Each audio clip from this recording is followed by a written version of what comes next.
How's it going, everyone? I'm VenomousStare, and I'm casting this excellent game between TY and Neeb. This is game 2 of a best of 3, and TY is currently up 1-0 against Neeb. TY is down here in the bottom left of Newkirk. Of course, he's probably going to just go Reaper Expand, just like everyone always does. His opponent, Neeb, the American Protoss. Very exciting player to watch. A guy who's not afraid to play macro games even against the best players. He doesn't really do a whole lot of coin flip builds. His Protoss versus Protoss is really his best matchup. If we look at TY, he's known as a all-around solid player. He has extremely good army control, and he's someone who is not afraid to make these very tech-heavy armies. Many Terran players will kind of get stuck on Marine Marauder and just kind of try to make that work too long, but TY is not afraid to go into Tank Liberator, whether it be in the mid game or whether it be ridiculous Tank Liberator late game styles where he's really making these unkillable armies. So TY will make the Reaper here.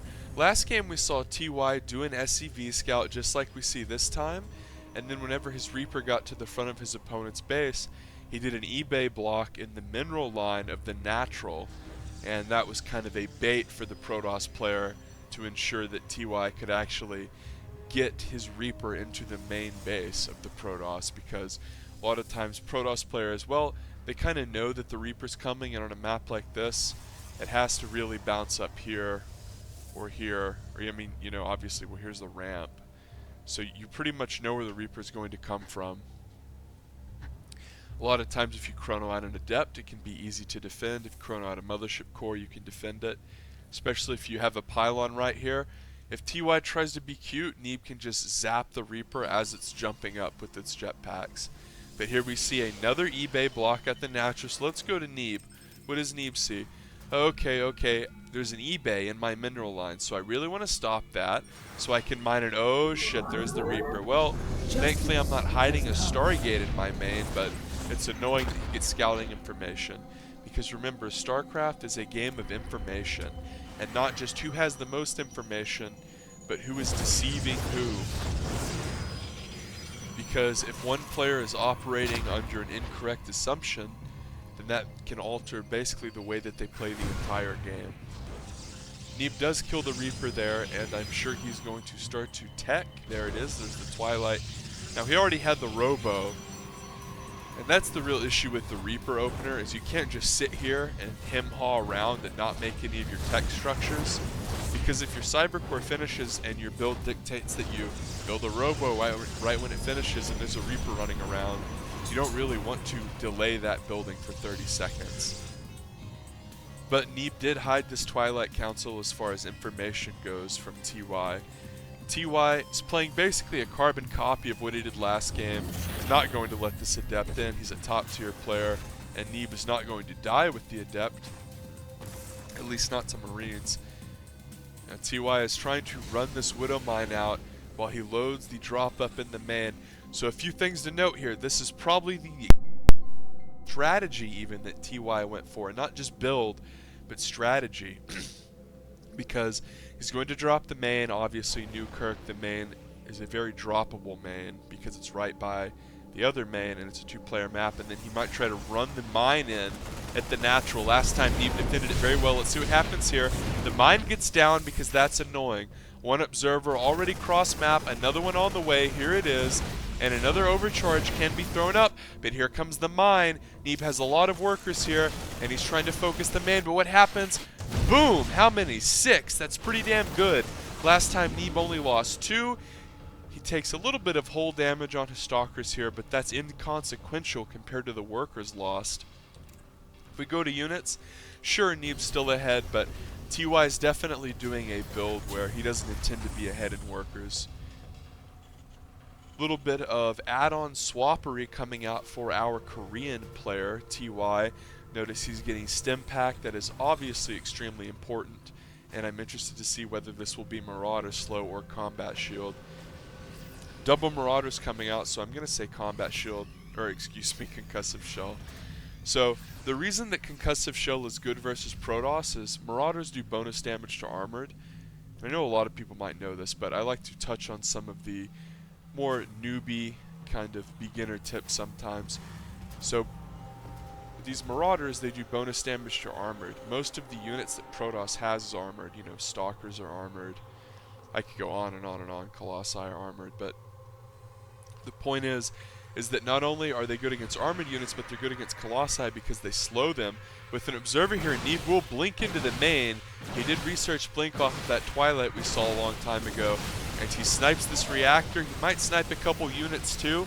He pokes and prods, but it's very hard to pick off specific units when medevacs are out.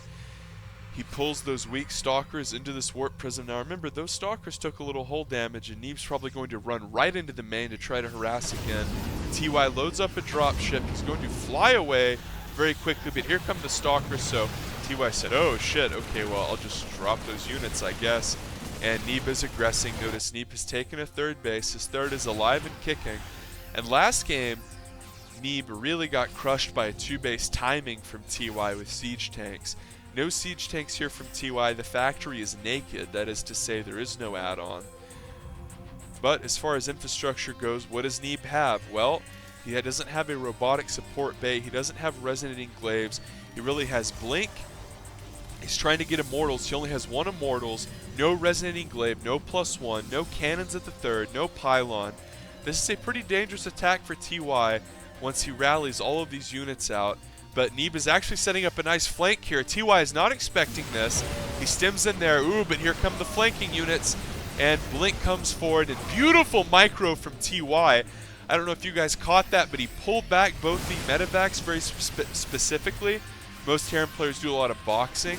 And pulled the medevacs back with speed boost and then did really brutal focus fire. And boom, another brutal focus fire happens. Double fold as an immortal and a sentry gets mowed down. This is the difference between playing random NA players and no regret.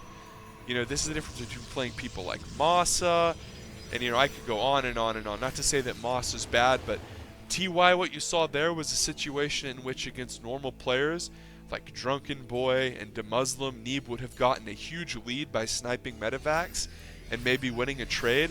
But what TY did to so quickly speed boost his medevacs, pull them back, and then simultaneously focus the front units with his bio was beautiful. And then the subsequent engagement with the reinforcements, which of course was courtesy of TY's excellent macro, meant that 2 things happened to Neeb that I'm sure he wasn't really used to practicing against, at least to that extent. Obviously Neeb plays good players, but my goodness, people like TY are extremely rare. Really, it's beyond TY and innovation. And maybe Maru, I would say, are like the Elite 4 Terran players that people hold up in a very high regard. But this push is going to be dangerous. There are Liberators and Mines here. This is what I meant. TY is not afraid to mix in tech to his pushes, and the bio screams for it. Neeb doesn't have a pylon, and this is so hard to deal with without Splash. The Adepts are going to come forward, but with Mines and Liberators, this is going to be brutal. Neeb might blink, and he does, into Liberators and Mines, and boom, TY has a ton of units out here. If we go to upgrades, they're about even. But 1 immortal is all that was left, and it does fall. And despite the fact that Neeb was trying to tech in 2 Disruptor, he's probably going to lose the 3rd, and lose the game, and lose the series, because he's plummeting here, and there's the GG. So if you enjoy StarCraft 2, if you enjoyed my commentary, I'm going to be casting more of these excellent games from IEM Katowice.